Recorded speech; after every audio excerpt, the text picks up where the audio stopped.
Welcome, everybody, to The Life Between All or Nothing with Scott J. And, of course, the lovely... And Mary Kay. Hi. That's you. That's you. That's me. So glad you guys could join us here tonight. We had a recording last week, and I hope that all of my friends here in the States had a great Thanksgiving. I had a good time. Turkey came out perfect. I really enjoyed myself, so it was good. But it's nice to be back and live with all of our beautiful friends out there. And if you're watching live or if you're watching a recording, please comment. Let us know what you think. Give us some ideas about what you'd like to talk about. Maybe you'd like to be on the show. Put that in there and let us know as well. We follow the comments very closely. And, of course, share this with your friends. Speaking of friends, Mary Kay, we had this topic, and you're like, well, if we're going to talk about this, we have to have this guy on the show, right? Yes, we do. This friend is somebody who has taken control of his life, left corporate America, has built his own business, and is living life the way he wants to live life instead of like living it under somebody else's script, like somebody else's writing his chapters for him. And he's also writing a book. So shall we? Wait. He doesn't have a book yet? Is there more? He doesn't have a book No, yet? neither do you, and neither do I. Well, good. Well, good. actually, I do. Actually, I do. Oh, you do. It's not mine. I'm part 8 in a book that was published in March called Be Who You Needed. Oh, okay. Oh, that's right. So that's a start. Well, I've been published in Scientific America, and I've been published in the American Medical Association's journals on brain chemistry and addiction. So I have been published, but I don't have a book. But anyway, let's get Chris up here. He's actively working on his book. And everybody, the famous, the wonderful, the great Christopher Rausch. Ladies and gentlemen, thank you. What's up, Scott and Mary Kay? Thank you so much for having me. I'm excited to have this conversation with you guys and just pleased to be here. So thank you for the warm introduction, and I love and appreciate both of you. Oh, well, I love you too. We certainly appreciate not only your style and your passion, but the integrity that you bring to podcasting, which is important these days because there's a lot of people out there that are using this for either strictly financial or for advertising or just for shock value. But I know you put things out there so that you can actually help people and share with them parts of your journey, which are incredible. So we appreciate that. And that is, it's an honor to be associated with people like you. And we've got a group that we kind of hang with now that are just all doing things for the right reasons. Does it make you mad sometimes when you look around and you see people doing that kind of stuff? What, being hypocrites? Yeah. I mean, that's one of the whole reasons why. And thank you for that, Scott. I appreciate it. I love you guys very, very much. And you guys have a lot of integrity with me. And so that's why I tune in as much as I can to check it out, because you guys are talking real talk. And that's what it's all about. It's just at the end of the day, I mean, why pretend to be somebody you're not in order to press somebody who's not being who they are? At the end of the day, for what? Egoic validation for what? To be able to say that I'm better than you or whatever it might be. It's ridiculous. I mean, at the end of the day, life goes by so fast. And when you look at what's really, truly important, are you living that and breathing that every single day? Or are we hoping, wishing, and praying that one day we're going to figure it out and then we'll be happy? And I think for those people who try to figure it out and one day think they'll be happy are headed for a world of regret. So I'm excited for the conversation tonight. I hope it really inspires people to put on that perspective of, let me just see things just a little bit differently. Let me stop seeing it from a victim mindset. Let me see it from an empowerment mindset, and to realize that it's all happening to build me up for what's next. And so oftentimes we are complaining about what's happening rather than realizing it's happening for us to create something in us that's going to be needed for the next part of the journey. So yeah, let's rock. All right. Well, I'm glad you got your mojo back. Let's go. Tired when we first talked, and now you're ready though. You're you just get passionate about stuff, so it's cool. Plus, you guys rock. Oh, thanks, man. Appreciate it. Thanks. So anyway, the topic we're going to talk about tonight is, and we found a cute way of doing it, but it was really, we started talking about, are you doing what makes you happy, and are you doing, are you in the career that you want to be in? And it kind of morphed into, is your job killing you? And and we can take job and we can place it in a lot of other areas. We can say, is your life killing you? Is your wife killing you? Is your, are the things that you're doing in your life, is that killing you? Is it holding you back from being your best self or being happy? But we're going to talk specifically about jobs today because, that's a big one. That so many people are miserable every day when they get up and they have to, make the drive into work, and they just pound in the coffee and just trying to get through the day. And then they go home and they yell at the family and they kick the cat, and it's like, it's just not the life. And, I know all of us have been stuck in lives that we didn't want to be in. Oh yeah. Mary Kay, you've got it both in personal life and in a business life where you were stuck, right? Yeah. Yeah, definitely. I mean, my marriage and my job at the time, it was actually my third career. So I went from real estate to insurance to legal. So it was my legal career that wasn't quite lining up with my life and my values. And as soon as I realized it, in my marriage too, like as soon as I realized that it's not working and it's never going to work, that was the moment that I felt a tiny bit of freedom, right? As soon as you realize that you're not supposed to be here, even though you can't do anything about it just yet, it's like, okay, now what? And so, yeah, I left a career, a very lucrative legal career and a marriage within months of each other. Wow. Yeah. The Any year regrets? I turned 40. Any regrets? No, not at all. I mean, if anything, I wish I had done it sooner. I wish I had. that's what I'm getting at. Well, maybe not my marriage. I think my marriage, we needed to try and make a go of it. My career, yeah, I think I waited a couple of years too long, and it affected me, and it affected my marriage too. For sure. Absolutely. And Chris, you made a statement before about everybody's a victim and this victim mentality. And I think that's a lot of the reasons we stay stuck is because, well, I can't do that and I can't do this. And one of the things that they teach a lot of people with mental health and addictions is trying to just accept everything in life, which is a ridiculous concept. It's a ridiculous concept if you think about it. And they actually have things like you have to live life on life's terms. Have you ever heard that? Yeah, that's bullshit. I've never heard that. That is something they are teaching, especially in the addiction world, that you don't have any control. You have to live life on life's terms. And I'm like, you're trying to get somebody who has been victimized by a disease to stand up on their own. Then you're telling them now life is going to victimize you. This is a bullshit concept. You know what? Your life is your stage. If you don't like it, rewrite the page. You can do whatever you like. You have control over the earth, the moon, the sun, the stars, everything, because it's your perception and how you look at it and what you do with it. And for anybody to stand there and tell somebody that you're stuck and that something is being dictated for you, that's a recipe for disaster right there. And so it is. And imagine, Scott, on that on that point, sorry to interrupt you, but I don't want to lose this point of accepting. So yes, it's a prevalent message in the recovery world. Do you know that it's also a prevalent message in the corporate world? It is veiled in something else. They don't just say, although in some cases I've been in a room where people have said, suck it up, buttercup. This is how it is.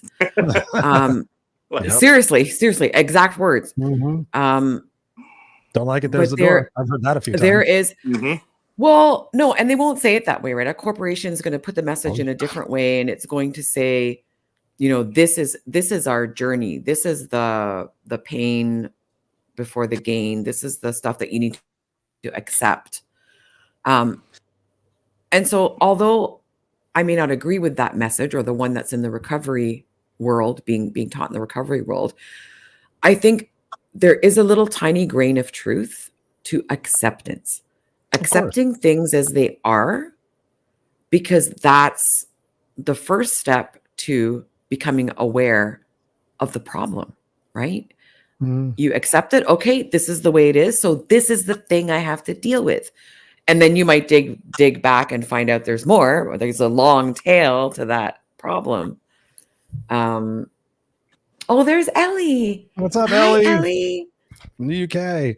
Yeah, I love what From you're the saying there. I UK. mean, Mary Kay, that's so spot on, because when you think about the way we can have that perception about things, you know, it really is about taking that responsibility ourselves to sit there and say, okay, listen, if I choose to blame everybody else, then I'm relinquishing my ability, my choice to have an impact on the things that I do moving forward. I can't change what's happened in the past because that's just electrical energy in our brain.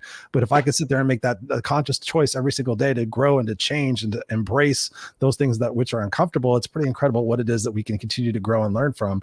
And that comes back again to that awareness, that taking responsibility and not putting that on everybody else, and sitting there saying, hey, listen, today is the day that I stand up. I may have not done things perfectly. I may have made mistakes in my life, but I'm here today because I have learned and grown from those things. So I'm excited and I'm encouraged about what it is that I can continue to do. And I believe that, you know, together, if we all did that, what an amazing world this would become really quickly.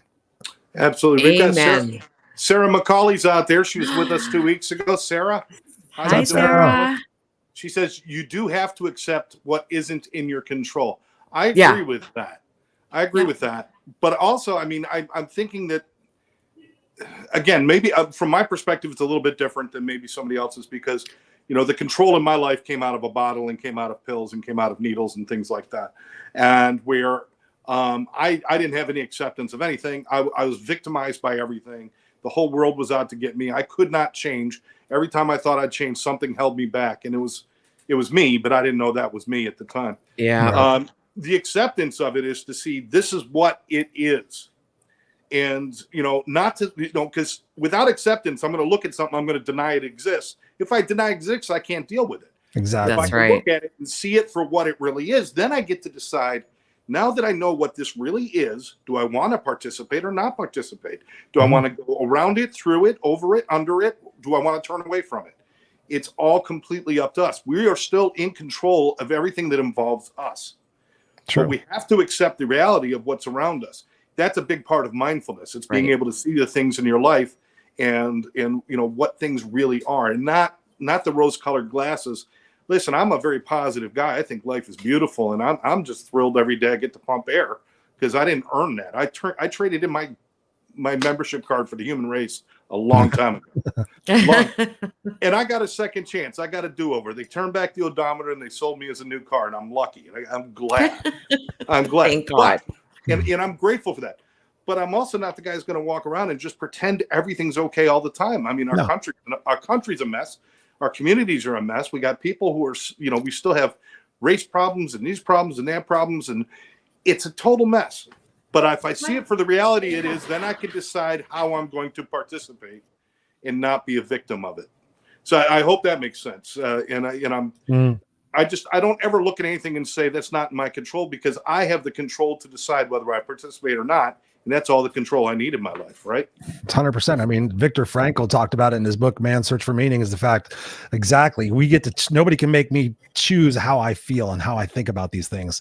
You can put me in all these different situations, but you cannot take away that choice from me to believe that I will get out of the situation alive one day. And that was such a critical component of that book that got me from going, oh, that is me. Right. I am the one that's doing this to myself. If I just, like you said, you know, I call it the 3 A's, not the AAA thing, but I call it awareness, acceptance, and action. And that acceptance part isn't accepting necessarily that it's my fault, just accepting it is what it is. Like when you get real, accepting it is what it is. I've got cancer. It is what it is. I've accepted. Okay. What's the action part? Instead of getting all hung up on, you know, what if and coulda, shoulda, woulda, it is what it is. I'm going to accept it. And now I'm either going to accept it and see what happens, or I'm going to accept it and continue to change it. And so oftentimes we bitch about things thinking that we're actually changing it. Oh, one of these days I'm going to work on it, you know, so we think it's going in process in our mind, but it's not. So that's where people need a coach in their life, or they need an accountability partner in their life, or somebody who's a really good friend that says, hey, you said you were going to get your shit together with this thing and you're not doing it. What's going on? You know, so we had some accountability in our lives. People would be getting shit done, and we would see a lot less of this depression and anger and hostility and resentment and divisiveness that we're seeing, you know, pervasive in society, because people aren't happy. And when people are looking for those coaches, make sure you know who they are. if you're looking for somebody to be your Svengali, to be your leader, or to be your inspiration, or to be your motivator, you know, don't get some kid who still lives in his mom's basement who's going to help you with your financial problems. Right. Relationship coach at 24. Yeah. I've seen them. Oh, so have I. That's one of the things that's crazy. As a matter of fact, going into next year, we're going to be giving you a call, Chris, because we're going to be doing a forum with a handful of people, probably 8 or 9 or 10 of us, that are going to go online and do like a 2-hour forum on coaching, what Sweet. it is, Cool. and how to avoid all the bad stuff. Sarah McCauley has decided to join us, and Yep. and I believe Barry has already said he'd like to participate in that.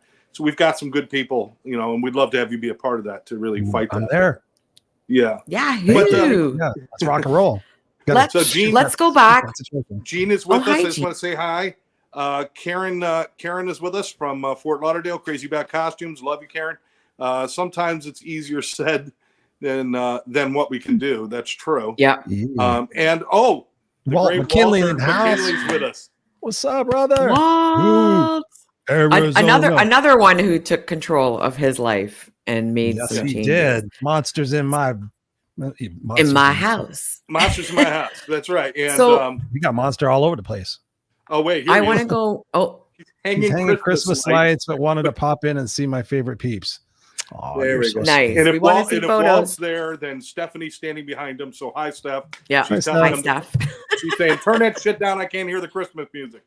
They're joined at the mic. They're joined at the microphone. Yeah, I know. Legacy-driven Right. marriages, ladies and gentlemen. ABC News. So I want to go back to a point that you said, Christopher, about people are embracing the complaining and they're embracing the victimhood and they're helpless. They're behaving as if they're helpless, not realizing that they learned to be helpless, right? 100%. Learned helplessness. So, I mean, in my opinion, if you learn to be helpless, you can learn to be the opposite, right? Oh, 100%. Optimistic. And optimism doesn't mean that everything's okay. It means that I might have some control over making a difference so that it might be okay, right? It's never, there's never a guarantee. And there's a book actually, Learned Optimism by Dr. Martin Seligman. That was one of the I've early heard that books I read name. when I became a coach. Yeah, that name. Marty Seligman. All about optimism. And at the beginning, oh, hi, Lynn. Lynn's I with us. can't do I'm not getting the hearts coming out though. I don't get the hearts either. I did the Where's my upgrade. I don't hearts? get it. It doesn't work. It's only on No. Cal and Ann's that it works. So that book starts with, and if you can get past these experiments, because they're with dogs, they have dogs that are getting a shock, and then they have dogs that are able to escape the shock. But because they've been in a boundary for so long, they think they cannot escape, even though all they have to do is just step over the line. Yep. It's like that elephant that's tied to a plastic chair Mhm. and Learned doesn't helplessness, think yep. they can Yeah. learn helplessness. The yeah. world is full of people like that. My sister, God bless her, I don't talk to her anymore. So we were just talking about her tonight at dinner. Learned helplessness. Like, oh, this is who I am. This my identity is wrapped up on the fact that everybody feels sorry for me. And if I didn't have people feeling sorry for me, then I wouldn't get that validation. Without that validation, I would feel like worse of a piece of shit. And so instead of taking responsibility for our life and saying, hey, listen, just because I went through a bunch of stuff for 20 years of my life, because I continue to go through it, that's my choice. It happened once. Right. If I've been reliving it every fucking day for my entire life, then it's on me to take responsibility and go, hey, you know what? I'm not going to do that to myself anymore. I'm actually going to start speaking positively to myself. I'm going to start getting around positive people. I'm going to start absorbing negative content. And then day by day, in every single way, I'm going to take 1%. I'm going to push and I'm going to push and I'm going to push and I'm going to become a new person. So that 3, 6 months, 9 months, 12 months down the road, I can look back and go, wow, I was such a narcissistic fucking idiot. And now check me out. I'm actually learning. I'm growing. I'm listening. I'm understanding. I'm seeking to understand. It's pretty crazy what we can do. But so many people have their heads so far up their asses and they go for that community group thing. Let me just hang around with everybody else. And this is all we're the ones that are right. We're the ones that are right. Nobody's right. Nobody's fucking right. The world is wrong, and we need to get together and start talking about it. That's and making right. some changes before we monkey fuck it into oblivion, and our kids don't have anything. Mhm. That's Mhm. absolutely correct. We love to blame If we can point a Think of finger it. at somebody, then we feel satisfied. It's like, well, this guy's the devil, and it's like, well, the devil has no power unless people follow him. Mhm. So all of you that are gathered around looking at somebody like the devil and you're drawn to it, you're feeding power to it. You're the ones who are doing, if you took care of you made an interesting statement. You were saying that, you were narcissistic and all that stuff. And everybody's like, narcissism means you love yourself. And it's kind of the opposite of that, because as you start to love yourself, you drop the narcissistic tendencies. Exactly. Because you don't need to do that anymore. Mm. Yep. When With it's authentic narcissistic, confidence. what you're doing is you're trying to, this false bravado to get everybody to feed you the energy that you can't get from yourself. Exactly. And it becomes, so I got to tell you how great I am so that you will feed into that. Then I can believe it. And that's just a sad place to be. That's just a sad place to be. And I understand it, but don't get lost in narcissism is about loving yourself. Narcissism is actually the exact opposite. You don't have the ability to love yourself or to even know yourself. Right. Exactly. It goes back to confidence versus arrogance, right? When you sit there and I ask people that all the time, like, what's the difference between confidence and arrogance? Because there's a fine line with people say, hey, listen, I'm really confident in myself, as opposed to like, oh, hey, look at me, I'm such a, but so I mean, I think it's a fine line, but I think when you get to the point where you're actually confident, then all that other stuff slips away. Like, you don't need to be the loudest person in the room. Where I know I used to have to be proving people that I was the smartest person in the room. Yeah. And I started looking around, I'm like, you never want to be the smartest person in the room, Chris. You want to get around those other people that are like, that are the smarter people. And it's better for us to kind of take a step back. So that's when I really started like realizing like the external validation is momentary. Then that constant negative chatter that's going on in my brain, that imposter syndrome stuff that we've all dealt with. When I started really dealing with that and started owning who I am and stopped putting on the suit and tie to pretend like I was like everybody else, and I started just being Chris, that's where my health improved, my relationships improved, everything about my life improved. When I got real with myself and I stopped allowing myself to be comfortably miserable just because I made good money. Yes. I'll tell that you is if you so want a nice true. inspiration, confidence and arrogance. Confidence is when you know you can do something and you feel good about your chances. Arrogance is when you need other people to know it. Right. Oh, Well put. That's, perfect. confidence is how you feel within yourself. Arrogance is what you need other people to feed you. So that's why I've got to tell everybody that's arrogance.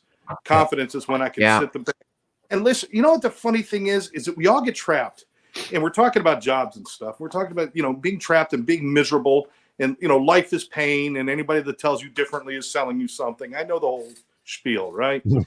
But and everybody thinks I can't change or I can't make it or I won't be able to survive this problem. Right. But you're still here. I've been doing this shit now for 57 years on this planet. Chances are what I'm gonna face next Tuesday is probably not going to kill me if I could simply look back and say I have experiential evidence that says I could probably be okay. Yes. But I don't lean on that enough. I don't look at all that. What I do is I look back on the past and I see all of the problems instead of seeing if I made it through those problems. That's called a victory. Yes. Why don't I see it that way? And then if you can see your victories, you can look forward and see. And that means, you know what? I've lost jobs. I've changed jobs. If I'm miserable in my job, I don't care if you're 40, 50, 60, or 80. I don't give a shit. If you've moved jobs before, you could do it again. Yes. Look at your experience. I agree with that. I agree with that. And, I posted something. Go ahead, Chris. Oh, no, I was just going to say that for those people who are not familiar with it, The Hero's Journey, the Joseph Campbell story on YouTube, it's like an hour and 23 minutes. It's an amazing depiction of what we all go through and experience in life, like the ups and the downs, the peaks and the valleys, and the fact that when we look back on our life, when did we learn and grow the most? It was when things were challenging. So if we look at those challenges, those quote unquote problems, if we shift our mindset about that and say they were opportunities and that the mistakes and the failures perhaps were stepping stones and ways for me to learn how not to do it next time. If we have that positive reflection, that proactive positive reflection on this is a good thing. What am I supposed to be learning from this? How am I supposed to be growing from this? And we head into it and we deal with it. Guess what? We're not dealing with it for 6 months, 6 years. We're dealing with it head on. We're gaining finding the confidence to be able to say, you know what, I don't want to eat that frog, but fucking A, I'm not going to sit there and let that frog have a hold over me because it's not going to go anywhere. And until I deal with it, guess what? The sooner I deal with it, the better I feel, the better relationships I have, the more money I make, the healthier I feel, the longer I live, whatever it might be. And so I think people just got to sit there and get honest with themselves. Stop lying to yourself. I mean, so many people are lying to themselves. Oh, my relationship's okay. My job's okay. My health's okay. I'm like, when did it be okay? When did it become acceptable to be okay? Did you come here to be mediocre? Did you come here to be lazy? Did you come here to say, someday, I hope, I wish, I pray that I'm going to get something? No, it happens right fucking now. You make that decision to start taking better care of yourself. You start taking better care of yourself. You start getting around the right people. You start doing more shit, 1% every single day. You get a little bit better, you get a little bit stronger. You feel a little bit better. You want to do more. Life will build upon itself and you will have unstoppable confidence, not arrogance. And you'll be able to go out there and help other people so that together we can leave this world a better place for who we are and what we do. There's my microphone. Wow. That's quotable. We need to cut that clip out and shoot it out. By the way, you guys So, have seen my tattoo, right? What What's it doesn't say? kill me only makes me stronger. Yes. Literally, Love I got that in 2016. What doesn't kill me only Love makes it. me stronger. So when I'm going through my own shit, because I'm not perfect, I got my own shit to Yeah. deal with. I look down and I'm like, all right, I'm strong, but I guess I'm ready to get stronger. You Yeah. ready? So you're definitely a person who does not lie to themselves, because you said that, people lie to themselves. Do you know what else doesn't lie? Statistics. Statistics. So you know how I love stats. Mary Go Kay. for it. Here's a statistic from 2021 World Health Organization.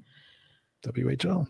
People who work 55 or more hours. So it was a study about working longer hours, 55 plus hours per week, as opposed to those who work 35 to 40 hours, 35% higher risk of stroke and 17% higher risk of heart attack. Believe it. 100%. Overworking. Absolutely. When I saw that, I was like, okay, that's crazy. And I mean, I don't know about the two of you, but I've experienced burnout. Oh, yeah. 10 years ago, I was in a position where I was burnt out. I didn't recognize it until it was too late. So I already had lesions on my stomach that I was getting checked out. And it all turned out fine. I eventually got off the stomach medication. But he's told me, the doctor, the specialist, the number one thing that you can do to heal is manage your stress. It wasn't about the Amen. drugs. Absolutely. Woo! And I did. And that's when I learned about mindfulness. That was 2013.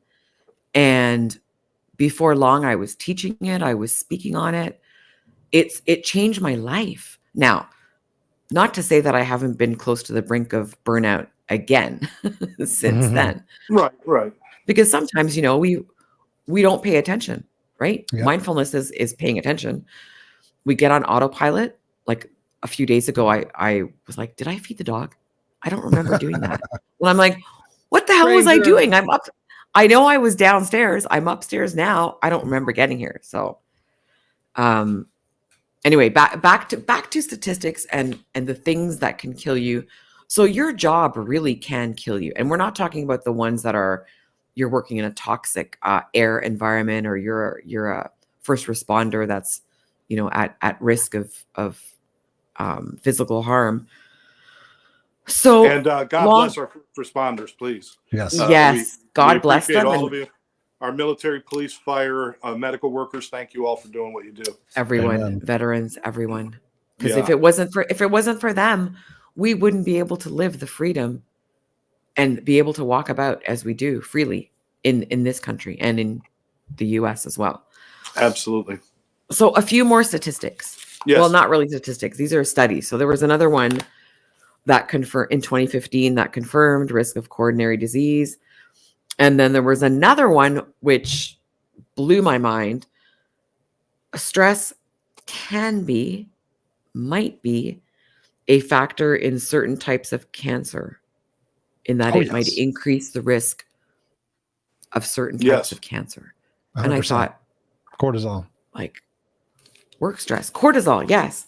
Mm-hmm. Absolutely. And then you've got oxidative stress that goes on too. And there's a lot of things that go on. Your body doesn't get enough oxygen. There's a lot of things. Your cells are breaking down at an abnormally high rate, which actually is great breeding grounds for cancers and other viruses or illnesses or diseases. You're right. Happy people live longer. That's the truth. They do. Quality And of the especially relationships, number one. Yes. And I think you're right, Christopher. The quality of our relationships, and Number one. we're seeing a lot more stressed out people now because the pandemic taught us that we were okay to be by ourselves. And I'm very aware of this because I was by myself a lot and working from home, and I'm still working from home. And a lot of people got used to it. A lot of people got used to that just digital connection, and not getting out and being around people. And You need to be around people. We need to be around people and to maintain and cultivate and nurture our relationships, the ones we have, and build new ones. Yes. I need to do a better job of that as well. I got tons of friends all over the world, but like in my own backyard, because when I left corporate, I had so many relationships that were tied into that, that those went away. And then I moved to a totally different county. So I've done a poor job of making friends here. So I've got tons of you guys all over the place, but I need to do a better job of that as well, because you're right. The number one component in all the famous people and all the successful people I've studied is the quality of their personal relationships. Yeah. That's first and foremost. So that's something we can all do. But I want to share this with you guys, because we're talking about that personal responsibility and that foundational. We want to talk about the root of where people get all screwed up. Is I talk about the 5, right? Hydration. Right. We talked about water, hydration, nutrition, sleep, exercise, and vitamin D. Those vitamin 5 things, hydration, your body is you should drink half your body weight in ounces of water every single day. Your body is 70-80% water. If you're dehydrated, you're making crappy decisions. You're feeling like shit. I'm going to get the fast food because I just want an endorphin rush. So number 1, hydration, drink half your body weight in ounces of water. So if you're 200 pounds, drink 100 ounces of water, 100%. I drink a ton of water every single day. Coffee doesn't count. I'm just saying coffee doesn't count, people. No, so hydration, nutrition, make sure you're eating at least 5 days a week, really, really good. And then the 5th and the 7th day, the 6th and the 7th day, use moderation, but 5-6 days a week, be eating really, really good. Like, if you don't have time or money to buy, a little bit better quality food now, look at yourself in 20, 30 years, 10 years, and see yourself taking all these medications and having these side effects and taking more medications and going to the doctors more when you could have just spent a little bit more money now, sacrifice some other bullshit, change your fucking cell plan or whatever, lower your data so you're on there fucking doing that shit, and invest in better food. Exercise, get out there for 15-20 minutes. You can do body weights. There's no excuse. You can get it on YouTube, you can get it on Google. There's no excuse. You guys can work out, go out there, not only exercise, but get vitamin D, because studies show if you go without vitamin D, especially a supplement during the wintertime, and you don't see any sunshine, you're going to feel like crap. So all those 5 areas, when you pay attention to them, the sleep, I have an Oura ring. So I actually test my sleep every single night. And I know when I eat late that my sleep is impacted. So I don't get deep sleep. And when you don't get deep sleep, they're not restorative sleep. And so I found for like 2 months, I was not getting any deep sleep whatsoever. And I was trying to biohack deep sleep. I'm like, what the hell is going on? Because I felt like I was sleeping, but I wasn't feeling like I was getting any quality sleep. So when you guys take care of those 5 areas, and then the 6th area off of that is being around the right people, it's phenomenal what you can get done in your life in 3 and 6 months, 12 months. It took you this long to get where you're at. If you want to avoid that job burnout, if you want to avoid, not being here for your kids and your family like you say you do, then you got to start taking care of yourself today. No excuses. Absolutely. No excuses. Preach it. Preach it. Now, hungry, angry, lonely, tired. It's a there we go. And angry. Halt. Yes. Yeah. And those are signs. Those are signs, right, Scott? Signs. Yeah. Mm-hmm. So I know you said you had some signs that you wanted to go through. So I'd love to hear what the signs are. These are signs. These are signs that maybe you need to examine. Were you just singing? Yeah. 5-Man Acoustical Jam. Signs everywhere. Signs rocking on the scenery, breaking my mind. Do this, don't do that. I love that song. You guys are jamming. I love it. Yeah, we're jamming. It doesn't take much. Jamming. It doesn't take much. Okay. So these are signs that, I think it's a fair statement to say that 1 out of 3 people I meet are relatively miserable. I mean, and that's a sad Wow.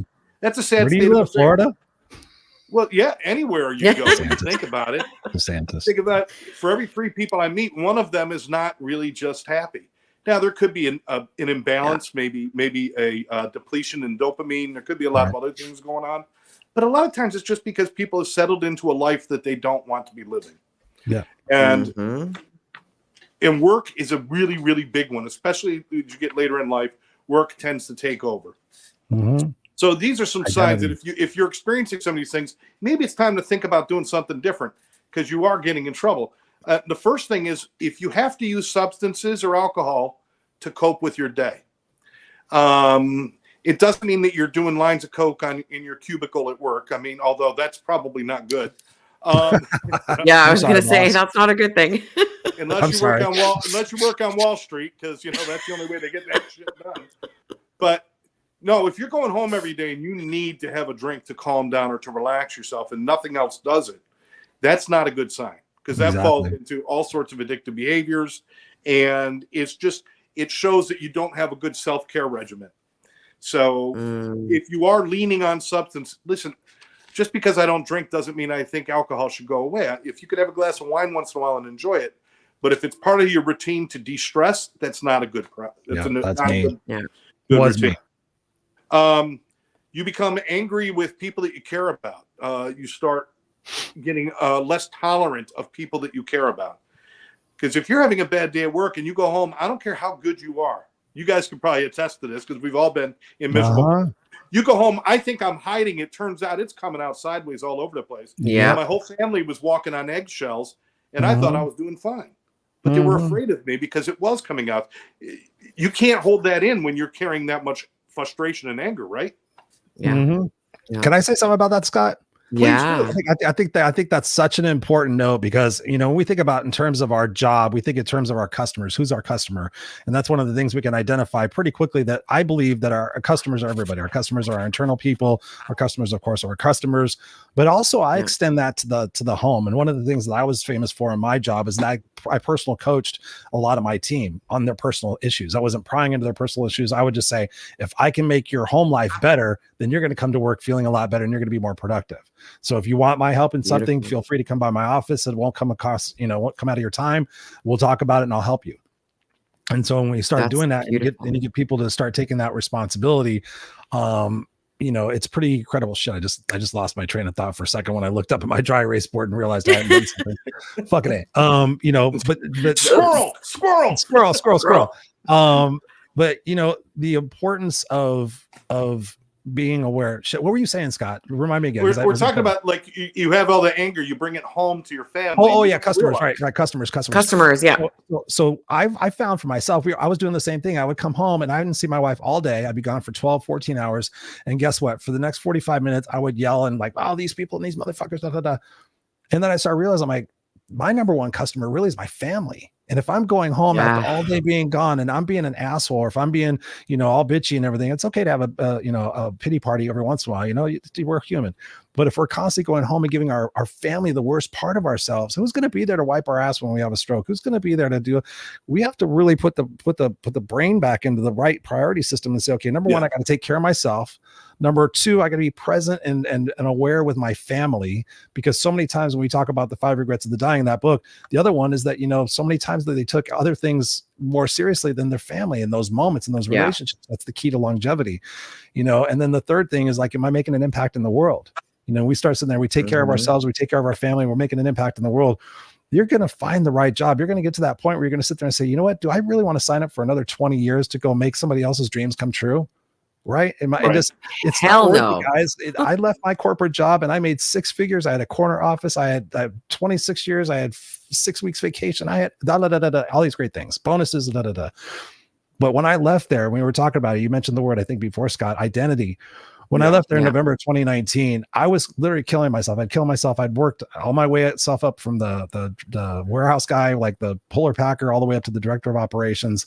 I'd done all these things, but I found out that my identity was so wrapped up into who I was in that position and that responsibility that I would have done anything for them. And I literally gave up time with my son when he was born. I did all these different things to make Yes. sure everything Yeah. happened because of my reputation, because I truly cared about the organization. I got to grow up in that organization. It helped me get a master's degree.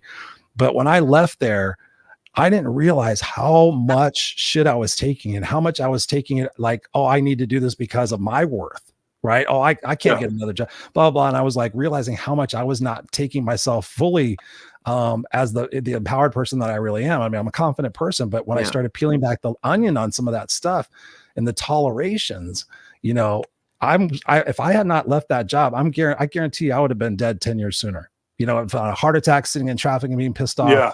or whatever Yeah. it might be, because we just don't realize it's that buildup of steam. That's that buildup. It's that buildup. It's that buildup until one day we have a heart attack, we have a stroke, we fall asleep at the wheel, we go to an addiction or something like that. You got to let that steam off, and you got to realize, am I happy? Yes or no? If I'm not happy, what's the next thing I can do to start to change it? Okay, maybe I need to get another vocation. Okay, it might take me 3 years to become a nurse, but guess what? In 3 years, I can leave this fucking place. I can have an end game. I can be looking forward to doing something that I want to do. But so many people just sit there in that puddle of, maybe I'll win the lottery. Yeah. Yeah. Exactly. Once again, we're assigning, I can't fix it, but if God would help me win the lottery. Yeah. See, if God wanted That's me to right. be happy, I'd win the lottery. Of course, I used to say Yeah. that shit while I sat in a bar drinking my blues away.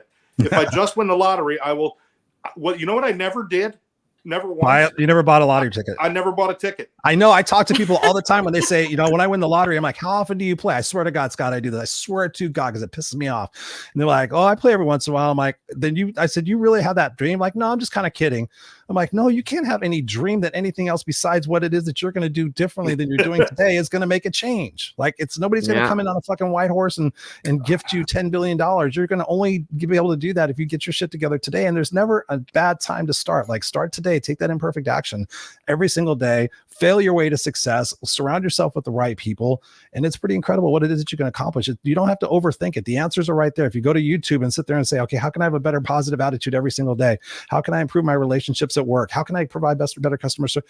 The answers are right there. They're literally sitting here on our phones. We can go to them every single day. And just imagine if you just took an hour every single day and you worked on your issues and you studied and you learned and you grew and you changed, how much different your life would be, ladies and gentlemen. Sorry, I get passionate. Dude. I love your passion. Thank We you. need it. Plenty of I'm passion. I'm tired of people complaining and shooting themselves over and over again. Yeah. I see it everywhere in my life. People that wanted to coach with me for 5 or 6 years, they're still doing the same. I'm like, you realize you're going to die one day and you're going to look back and go, oh, fuck, I should have done something. You know, it breaks my heart to see people and then they go and complain like, it's fucking Biden's fault. It's this fault. And this fault. Oh, yeah. We need to be out of Hamas. And they're like, no, we should stop fucking hurting innocent people. End of story. If you're not a part of that, then shut up. Anyway. Let me hit you guys with a couple more warning signs. That Okay. Yeah. Please. Those are great. Rarely taking time off. If you start to believe that you cannot leave your job, that's a problem. Because that means the job never leaves you. Everywhere you go, it's with you. And that blocks relationships. It blocks humor. It blocks good times. It blocks awareness and self-awareness. So, you have to be able to take time off and decompress. Poor sleeping habits. You mentioned that. Absolutely. Poor sleeping habits are a sign. Overeating. Yeah. People eat for comfort. They eat for comfort. They eat when they're frustrated. They eat. Yep. And so a lot of people end up gaining weight when they're in positions they don't like. And don't eat so late. Like if you go to sleep at 9 o'clock, eat at 4 or 5 o'clock. Like don't do that. I'm bad at that. I will raise my hand, but if I really don't eat for 4 hours before I go to sleep, my deep sleep is incredibly deeper because I'm not digesting food. Your body's not working in manufacturing. They said that optimum condition is you don't eat for 3 to 4 hours before going to bed, and you have a glass of water before you go to bed. Yeah. Make sure you're hydrated before you go to bed. Yeah, and you will sleep better. But everybody eats. I'm going to have a slice of pizza before I go lay down. Well, now you're laying down and your body's trying to digest. So you know, part of your body's like, hey, if I'm not sleeping, you're not sleeping. So the stomach's kicking the brain saying you can't go to sleep, and everybody's all upset. All right. Yeah. You're sick more often than you used to be before the job. If you're in a job and you realize you're starting to get sick more often or feel sick more often, That's a direct result of you being unhappy with what you're doing, you know? And that goes with aches and pains too. People will actually develop aches and pains. Teresa's with us. Therese, my ex, my best friend. She says, Mr. Jones, this is a great list. I think you should post it on your mirror. She's there saying you go. We'll post it on hers too. Yeah. You experiencing signs of depression. Be aware of that. And no exercise, of course, you know, that's another thing. If you have a job that says, "Oh, I don't have time to exercise," that's bullshit. That's not good. But bullshit. here's the big thing: no time for self-care. That's like the number one thing. Yep. Self-care is the most important thing, and that's one of those things I forgot to do. And you know, when you start a business and you're trying to build a business from zero, and we opened our business doors 1 month before COVID hit. We had left our jobs. My business partner and I left our jobs. We left everything, and we rented offices, and we booked a full year of trainings, and we had everything set up for a gangbang, fantastic first year. And a month later, shit closed down because of COVID, and we had to return all the money that was given to us, and somehow find a way to stay afloat, doing live trainings at a time when you can't have people together. And we found a way to make it through. And it took a lot of time and a lot of effort. But, you know, and I get that. When you're passionate about what you do, it takes time. But I also realize, and I'm going to tell Therese, and she knows that I take responsibility for this, I let things slip through my hands because I was so obsessed with my work. I didn't even recognize the problems we were having at home, because I would come home and say, well, at least this is less stressful than work. So I thought everything was fine. Turns out, I wasn't fine. Therese wasn't fine. My daughter wasn't fine, and her daughter wasn't fine.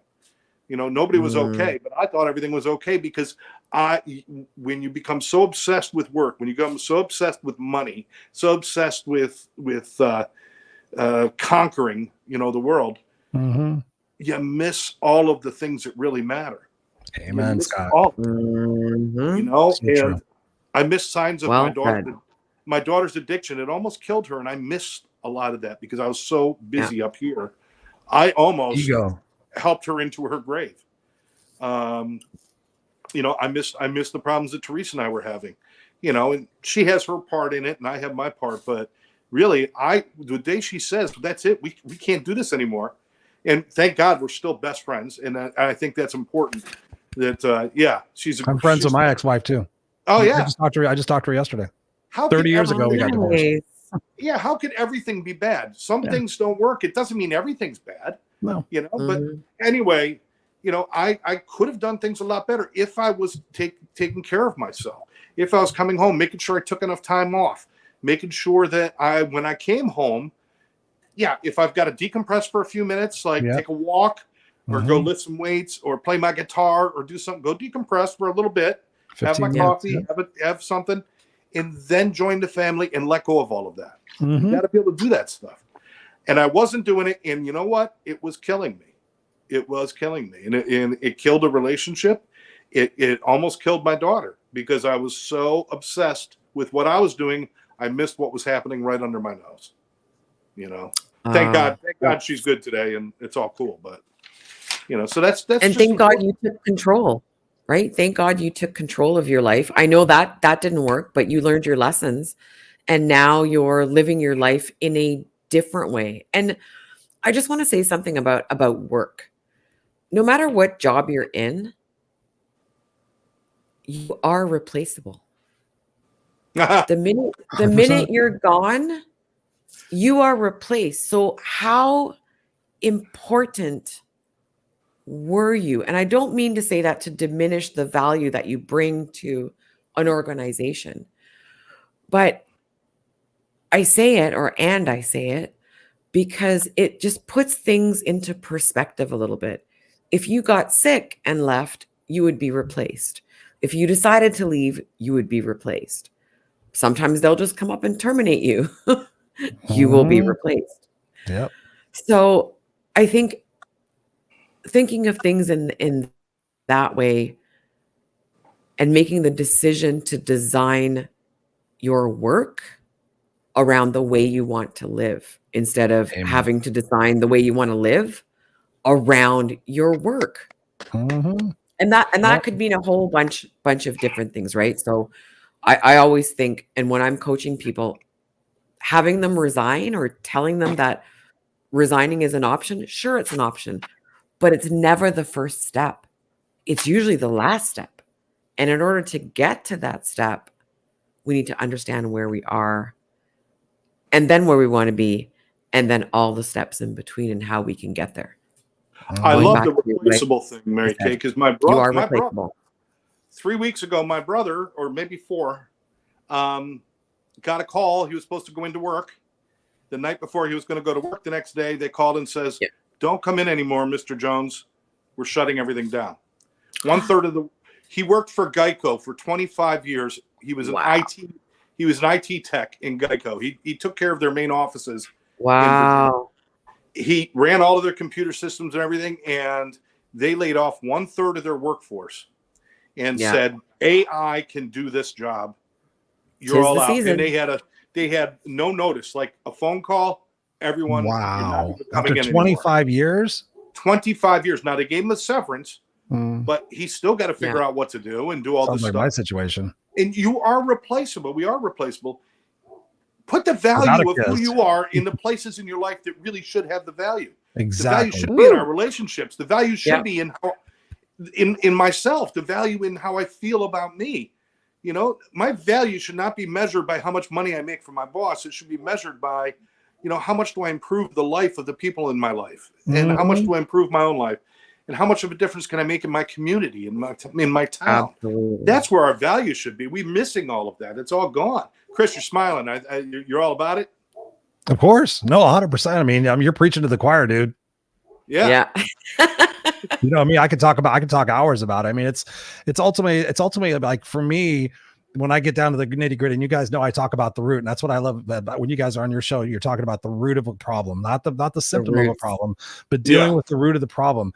The root of the problem is we have to ask ourselves a very honest question: am I happy? Yes or no?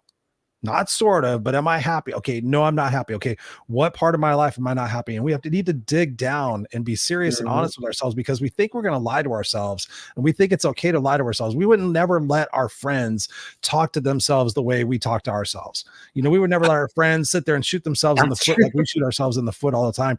We have to be our best own advocate, and it's not being selfish. It goes back to that childhood conditioning that if you guys have never, if you're listening and watching this, if you guys have never looked at this, the childhood conditioning says that between 0 and 5 years old is a lot of where we develop our beliefs, and our beliefs create our attitudes, and our attitudes create our actions. And so if we have a belief about worthiness, we have a belief about our looks, we have a belief about, our ability to lose weight, whatever it might be. If that belief is solidified in our brain, then guess what? We go out there and we look for validation that belief is accurate. And that's true, because it's safe to hold ourselves back. It's safer to sit there and say, okay, I'm going to settle for mediocrity in order so I don't go out there and make an ass out of myself. But ladies and gentlemen, I implore upon you to go out there and make an ass out of yourself. Go out there and take that imperfect action, because like Scott was saying earlier, when you look back on your life, you have survived 100% of everything that has happened to you. 100% of all those different things. There is absolutely zero reason, ladies and gentlemen, zero, not Pee Wee's Playhouse, zero reason that you should not sit there and advocate for yourself to go take more chances and more risks, because that's how you grow. And as you start doing that and you just start elevating and get around those other people, it's incredible what it is that you can accomplish. And the bigger thing is, what do you want to be remembered for? Who do you want to be remembered for today? Live as though today is your last day. If this is the last thing I ever do and my son sees this, he's going to say, Dad was on point. Dad was out there trying to make this world a better place for who he was and what he did. So if we have a big enough why, ladies and gentlemen, that's could be the driving force. And then get aligned with your values. What are my values? What am I willing to no longer accept or tolerate from myself and from other people? Get serious. Chris, hold on. Boundaries. I'm going to hold you up there for a second, because we got to that sticking point where we're talking about looking at yourself. What are your values? What are this? Yeah. We're talking to a great majority of our society out there that has no fucking idea about themselves. Oh, yeah. They know what they're supposed to do. They know what they're supposed to think. They know what other people expect from them. It's like Mary Kay and I were talking before the show, and we always got people say, I hate my job. I hate my job. I don't want to do this anymore. Then you ask them the question. The question is, what do you like to do? And they don't have an answer. Mm-hmm. So where do you go with that, Chris? When one day you wake up and you say, okay, When I was a kid, I lived the life my parents wanted me to do. Then I was a school-age child, and I became whatever the school told me to do. That's what I became. Then I went into my 20s, and I got my college, and my friends helped shape what I did in my life. Then in my 30s, I started to live for society. I'm supposed to make money. I'm supposed to wear a suit. I'm supposed to do this. And all of a sudden, one day you wake up in your 40s and 50s, and you say, who am I? Exactly. What do you do with that? I mean, that's such a great question. That would take hours for me to expand upon, but I think the short version of it, the short version of it really is that we have to really cultivate within ourselves the power of belief and the power of vision to really sit there and decide and determine what we're no longer going to accept. Because if we continue to accept our excuses as truth, oh, I don't have time to exercise, that is complete manufactured bullshit. I have proven it time and time again where people sit there saying, I don't have enough time. So let's walk through your daily schedule. I can guarantee you, I can find an hour to 2 hours in everybody's schedule.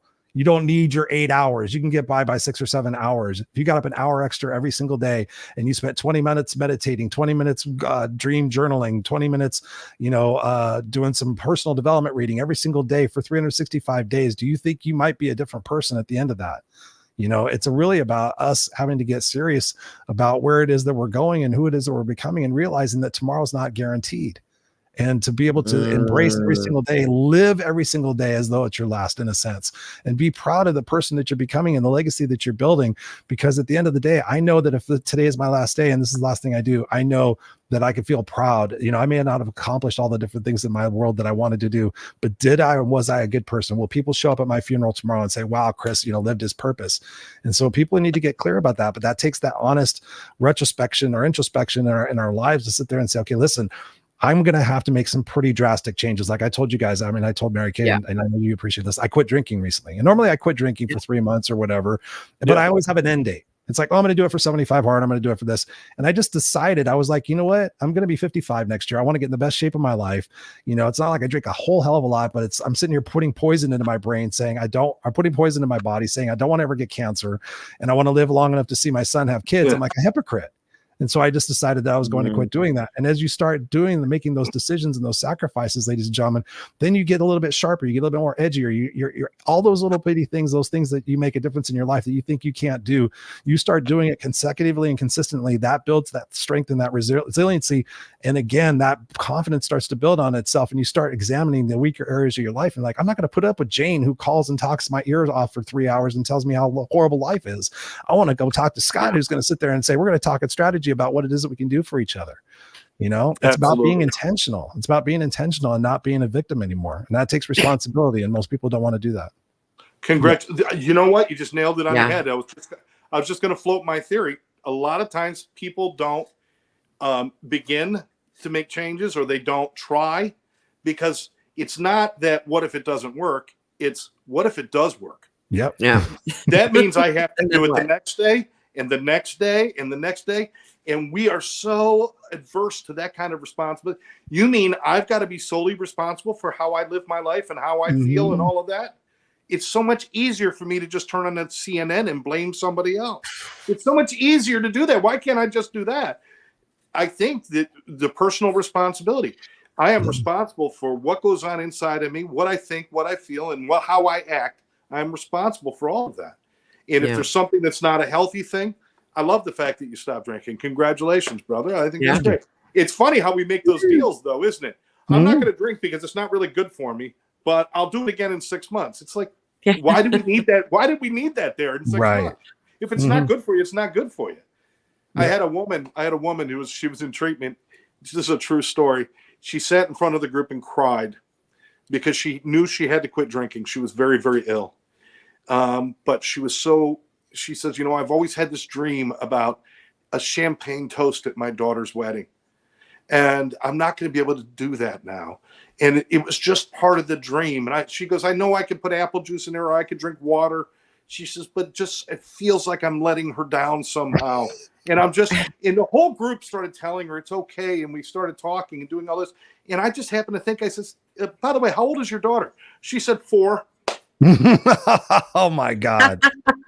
4 years old. Jesus She was Christ. obsessed about that shit. That's the human condition, people. We obsess about the wrong things. But I love everything we're talking about here. I just wish there was some magic words that we could say to say, you know what, it's almost like we need people to wake up. Oh yeah, Wake up. that's what I do all day. You know what? I shake We people, I do- shake like we a snow do. globe. Like, is there anything in here? Come on, fucking. Snow globe. I Woo. do. I'm like, come on, Yeah, let's shake there goes this the shit up. I mean, sparkles. the thing we could say to people is just like, when did it become acceptable? Like, ask yourself a couple of questions. What am I supposed to be learning from this? And be serious and like, okay, I'm going to tackle this shit. When am I going to have had enough? That's one I've been telling people a lot lately. Is like, people sit there and like, oh, my son does this and my husband does this, and I'm like, when you have to ask yourself the question, when will you have had enough? And is it going to be 6 months from now? Is it going to be 6 years from now? What is it going to be? Are you going to have a heart attack? Are you going to throw shit? Put in your mind's eye, when are you going to have had enough? Because you're tolerating this and it's going to continue to build. You have to be honest with yourself. So I'll have had enough when this happens. Okay. So proactively see that in your brain now and decide for yourself that you're not going to tolerate yourself to be a doormat anymore, and have that leverage today. Have that resourcefulness enough today to sit there and say, I'm not going to tolerate that anymore. Right. And we start doing those things and we stop eliminating the incongruencies of our life. And like you said, we start taking better care of it. All of that stuff builds upon itself. And I've seen it hundreds and hundreds and hundreds of times with my coaching clients and everybody else that I work with. It's just about saying, when will have I had enough? And then the next thing, what is it that I can do tomorrow by doing so that's going to make a little bit of improvement in my life? That 1%. Can I walk a little bit extra tomorrow? Can I eat a little bit less bad food? Can I eat more fruit every single day in every single way? Ladies and gentlemen, it's not going to be easy and it's going to take time, but guess what? It's going to be so worth it. See yourself 3 years from now, you're down 60 pounds. Your bank account's better. Your relationships are repaired. You've made some tough decisions. You've gone through some shit, but man, you're feeling confident. You're standing proud. Your shoulders are back and you've got a new people in your life that support you and energize you. I've seen it so many times, guys. It can happen. It's no bullshit. You just got to want it bad enough. Absolutely. Beautiful. And I know we're coming to the end of the show. Oh my goodness, an hour. Yeah. I mean, I don't care. This is fun. I like talking with you guys. Yeah. I mean, I like the fact that we're all passionate about what we talk about. And we're not here to beat people up or tell anybody that they're wrong. Because everybody's doing exactly what they can do at the moment. I just want you to open yourselves up to the possibility that maybe you're allowed to be happy. Yeah. Maybe. For no particular reason too, Scott. I mean, I find myself, I'll be happy when, but it's like, life's pretty fucking cool right now. Right. We have our challenges, but wow, I got air conditioning. I got lights. I got, whatever. I mean, I got you beautiful people. Life is incredible. Well, you've told your story on our show, and every once in a while, I kind of surf in Facebook and I see a picture of you and your beautiful family. Thank you very much. And I see that and I say, knowing where I come from, knowing where you come from, and knowing those depths of despair that are there and how low you can really go in your life, to see that there is another side. And it's simply just by making decisions that better you. That's all. It wasn't any miracle that happened where it was your control, your choices.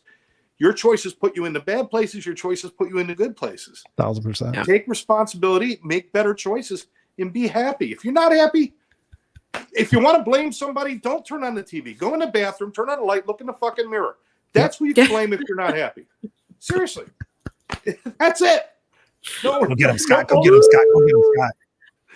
Tell it like it is. Tell it like it is. And I think we do at the end of the show, we do the questionnaire, which we did with you on the other show. So we're not going to hit you with the Bernard Pivot questionnaire with the favorite curse words and all that. We did that with you already, right? Favorite curse words. I think we didn't do it with Christopher. We didn't do it. I don't remember that. I don't remember that. One of my favorite sayings comes from my wife. Come guzzling shit monkey. That's gonna be. I might have the 2024 presidential thing, and I'm gonna create a shirt that just says, "Don't be a cum guzzling shit monkey." Oh my god! If you don't mind an extra 3 minutes, I'd love to do this with you. Are you Let's cool do with that? Sure, absolutely. I got nowhere to go. I have Cub Scouts in 45 minutes. So I'm good. Do it. Okay, let's do it. This is a questioner. James Lipton used to do it on the Actors Studio when he worked with people, and it came from Bernard Pivot, who was an interviewer from France. This is a great questionnaire. Just gives us a little insight into who you are. Just relax. What is your favorite word? My favorite word? Yeah. Fucker. All right. What's up, fucker? What is your least favorite word? Stupid. I like that. Mm. What turns you on creatively and emotionally? I mean, what is it that really gets you going? Music. Ah, 1000%. love that. What turns you off? Ignorance. He's got that, like, these great answers, Mary. He's just like, Yeah, from the heart for sure. I think we I'm already just know going the my answer. gut. To this. We already know the answer to this one. What is your favorite curse word?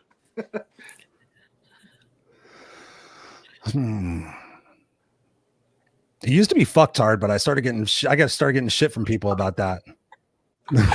Like, just stop being a fucktard and be like, you're making fun of retarded people. I'm like, no, because I don't even call them retarded people. But if I call you Oh my fucktard, that means God. you're a complete idiot. So I mean, if I had stopped to stick with it, it's fucktard. All Because right. it describes I people. like that. I like Yeah. that. I was actually doing a seminar with people, and I was About talking about. fucktards. No, I didn't. I was new talking candy. about how drugs and alcohol, when it starts shutting down the receptors, it starts to retard the brain. Uh-huh. And a bunch of people got upset with me saying, you shouldn't talk about retards. And I'm like, I wasn't. Retard means to slow. That's Yeah. what it means. Yeah. Oh, God. If I wanted to talk about retards, I would have looked right at you, okay? Yeah, really. Allow me to introduce yourself to yourself. What noise do you love to hear? The sound of my own voice. No, I'm just kidding. What noise do I love to hear? I bet my favorite noise, I mean, it's not even noise, is the waves crashing on the beach. That's noise. That's Ooh. perfect. I love that. Waves. What noise or sound do you hate? Fran Drescher. I was just talking about her yesterday. I like that. nanny. That what That sound? voice? What sound or noise do I hate? No, the Fran Drescher thing came up yesterday. I just that accent. Oh my god. Imagine. Never mind. What noise? What noise? People talking with their mouth full, with their mouth open. That. Oh. Because I just want to smack the shit out of people when they do that. Oh, God, yeah. Yeah. Absolutely. What profession, if you could try something, any profession, would you try? Hooker. A hooker? No, if I could try, I think I'm Mary Kay over here. Oh, She's about boy. to get the giggle. She's about to get giggles. What profession would I try? Yeah. If you could just try anything for a day, what would you like to try? For a day. I mean, my favorite thing I'd want to be is lead singer of a band, but No, that's try cool. anything- try anything Yeah. for a day. Race car driver. That's a Ooh. good I one, did too. 5 laps in a Formula One once, and I got it up to 183 miles an hour. I got that up to the rev limiter, and it was pretty insane. It was fun. Wow. Well, best I ever did was 160 on a motorcycle. So Ooh, that was Jesus. on a flat Dang. track. Yeah. That's cool. I had to change afterwards. It was not fun. Yeah. What profession would you never, ever, ever want to do? Proctologist. Seriously, that's what you Like, why do you want to stare at an asshole all day? Here What? comes another asshole. What did you do in school to make you want to go, hey, I think that's a good idea? Yeah. Like, was 'Cause that then the you last would really- thing? Is that like band where nobody got to pick who gets the oboe? Okay, you get the oboe. You have to be the Oh my proctologist. God. But then you would really get to help people take their heads out of their asses. Exactly. Yeah. Oh, yeah. So Yeah. it could be a good profession. I've had my head up my ass so much I needed to have a glass belly button put in so I could see where I was walking. There you go. Thank you. All right, last question. Oh boy. Oh, come on. No, this is fun. We're Yeah, losing having- control here. If heaven exists and you show up at the pearly gates, what would you like God to say to you? Here's Charlize Theron. No, seriously, no. I love you, honey. I do. And your wife. Here's Charlize Theron and your wife. What would I want? What would I say that again? Sorry, I'll be serious. Well, no, it's fine. It's assuming heaven exists and you show up at the pearly gates. Gotcha. What do you want God to say to you? What would you like to hear him say to you? Great job. Yeah. Yeah, I mean, in that sense of the word, I think about, and I didn't make this up, but when you think about leverage in your life, and I'll end with this. Ed Milet was telling the story about, he's thinking like, what would be the worst outcome of life? is to realize you could have been and done so much. Like we come with a spec sheet when we're born, like, okay, you know, Scott's going to be this, Mary Kay is going to be this, Chris is going to be this, and we're going to make this impact, and we're going to develop these products and everything. And that the worst thing would be to show up there and find out that we could have been that version of ourselves, but we didn't. And so for me, having that conversation with God Source Universe and be able to show up and have them sit there and say, wow, Chris, we threw a lot at you, but you never stopped. You never gave up. You always had a positive attitude. You made tough decisions. You kept going when you were in pain. You kept going when you were frustrated and backstabbed. You know, that's what it is. Sure, could there have been more things, but the impact that you made while you were there, spot on. Here's your wings, and here's Jimi Hendrix and Elvis Presley. Yeah. Go talk music and have a cigar. They'll be at my table with Jim Morrison. All right. I was going to say, yeah. There you go. There I'm you gonna go. have the whole 27 club. I want to hear you guys. I want to hear your guys' answers. So you're gonna, if you guys haven't done it, you need to do a special show where you do your answers to that. That's fun. I like that. Thank you. Oh no, not a problem at all. Enjoy it. It just gives us a chance to kind of break away from everything and get to know a little bit more about Chris. But Mary Kay, I don't think we've done it with each other, have we? We did. We did. Oh, Yeah, we did. you did. You asked me. You surprised me one day and said, "Here's what we're doing." Right. That's right. See, that's the other problem. I got CRS. Can't remember shit. That's my problem. You know? Do you ever get Destination where you get up, where you walk into the room and you're like, "Why did I come in here?" Destination. Yeah. Yeah. And then you leave and you go back out to the room you just came from, and then you remember. Yeah, but if I sat down already, the time is gone. It's like, you know, it's like, I'm not going to walk back in there. That would just be stupid now. No. So, anyway, Nope. Chris, we appreciate your time, man. You last minute invite.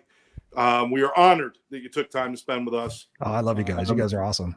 And, you know, you're always welcome. And we'd love to have you part of our panel when it comes to, you know, talking about coaching and our responsibilities when we're 100%. helping other people to be intentional, to be integrous, and to be real, you know. Yeah. So Count on me anytime for you guys. You guys are awesome. I love you both. Seriously. You are awesome.